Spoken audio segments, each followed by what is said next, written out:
Hi, this is Cami Haynes from the Emerge community, where we expand your personal and professional potential. You know, one of the foundational steps in the E's of Emerge is explore. And when we're exploring, we're essentially asking ourselves questions about what's working and what's not. Now, to be honest, most of the time we get stuck on focusing on what's not working. And you'd think that because we're doing that we're ready for a change, right? Well, maybe, maybe not. Too often we're a little bit too comfortable, sitting on the couch wondering why we're not getting what we really want. And if you think about it, that's really the issue behind the whole secret and law of attraction phenomenon. We've got a lot of people who are hoping and praying and saying affirmations and putting vision boards together, all of which are great, but they don't get the results that you want unless you take action. Well, one of the first actions you can take is to really set some time aside to do a little bit of self-examination and reflection. But that can be a little bit scary and bring up some anxiety or fear. And why is it scary? It's because so many of us have that nasty little voice in our head that's always pointing out our imperfections and the mistakes we made.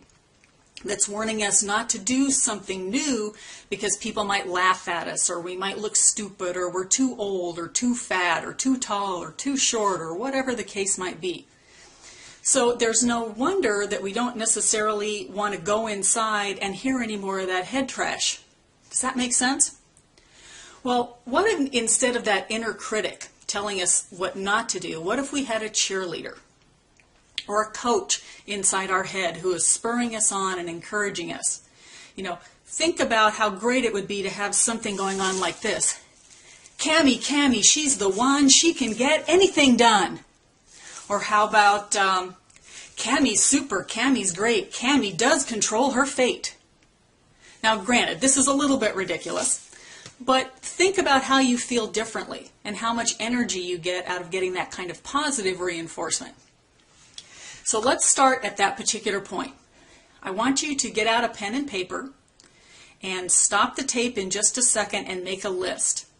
I want you to list at least 20 things that you like about your life and or like about yourself. So I'm serious. Stop the tape. Do it now. Otherwise you're going to put it off and never get it done, and you know that's true. So, assuming that you stop the tape and you have your list in front of you, I just want you to think about how important it is to be your own cheerleader on a regular basis, even if it's only for a minute or two. Think about the kind of energy shift that you're feeling and how nice it is to drown out that inner critic who keeps telling you you can't do what you really want to do. So in addition to following up on that list, and keep adding to it every day if you can, I'd also like you to join me in the Emerge community, where you can get more valuable tools and tips and strategies for how to expand your personal and professional potential. Go to www.theemergecommunity.com. I look forward to seeing you there.